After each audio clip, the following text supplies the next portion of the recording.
Comilla press ক্লাবে প্রান্তর reception party. সীমাদি এবং নিখিল দাদার একমাত্র ছেলে প্রান্ত। তো আমরা রোজ গার্ডেন ইন্টারন্যাশনাল স্কুলের পক্ষ থেকে সবাই অ্যাটেন্ড করেছি। রোজ গার্ডেন ইন্টারন্যাশনাল স্কুলের জন্মলগ্ন থেকে যেসব কয়েকজন টিচার ছিলেন তাদের মধ্যে সীমাদি একজন। সীমাদি আমার কলিগ প্লাস নেইবার, আমরা একই পাড়ায় বসবাস। তো ওনার একমাত্র ছেলের অনুষ্ঠান বলে কথা, আমরা সকল রোজ গার্ডেন পরিবারের শিক্ষক শিক্ষিকা সবাই অ্যাটেন্ড করার চেষ্টা করেছি। খুব সুন্দরভাবে অনুষ্ঠানটা উপভোগ করেছি, সবাই ফটো সেশন করেছি।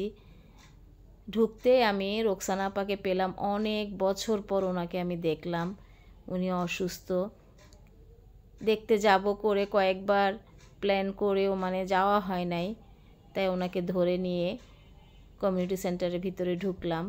এই যে আমরা সব কলিগরা সেজেগুজে এসেছি, আমরা শাশুড়ি হয়ে গিয়েছি। আসলে আমাদের এখন যে একটা বয়স চলতেছে, এখন আমরা অনেক টিচাররাই এখন এমন একটা এইজে পৌঁছেছি যে কেউ মেয়ে বিয়ে দিচ্ছেন, কেউ ছেলে বিয়ে করাচ্ছেন, এমন একটা পর্যায়ে আমরা এখন আছি। তো সবাই দোয়া করবেন, আমারও মন থেকে দোয়া প্রান্ত এবং প্রান্তর বউয়ের জন্য, তাদের নতুন জীবন অনেক অনেক বেশি সুখের হোক।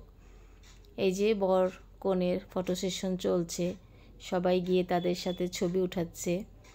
তা আমি কিছু ভিডিও ক্লিপ করে ব্লগ তৈরি করার জন্য নিয়ে এসেছিলাম। আসলে অনুষ্ঠানটা হয়েছিল জানুয়ারির 27 তারিখ। তো অনেক দেরি করে আপলোড করছি, ব্যস্ত ছিলাম, শরীরটাও সুস্থ ছিল না। তো লেট আপলোডের জন্য ক্ষমা চেয়ে নিচ্ছি। সবাই কমেন্ট করবেন, কেমন হয়েছে ভিডিওটা জানাবেন। সবাই ভালো থাকবেন, পরিবার পরিজন নিয়ে আমার জন্য দোয়া করবেন। এখানে মিথিলা টুইন্স বেবি সহ ফটো সেশন করলাম। অনেক পরিচিত অনেক মুখ, খুবই ভালো লেগেছে। সুন্দর একটি সময় কাটাতে পেরেছি, এই জন্য সীমাদিকে অসংখ্য ধন্যবাদ। অনেক অনেক মানুষ এসেছিল, জমজমাটপূর্ণ একটা অনুষ্ঠান উপভোগ করেছি, খুবই ভালো লেগেছে। সবাই কমেন্ট করে বলবেন ভিডিওটা কেমন হয়েছে। আজ এ পর্যন্তই, সবার জন্য রইল অনেক অনেক দোয়া এবং শুভকামনা। সবাই আমাদের জন্য দোয়া করবেন, বিশেষ করে বরবধূর জন্য অনেক অনেক শুভকামনা জানাবেন। আল্লাহ হাফেজ, আসসালামু আলাইকুম, শুভরাত্রি সবাইকে।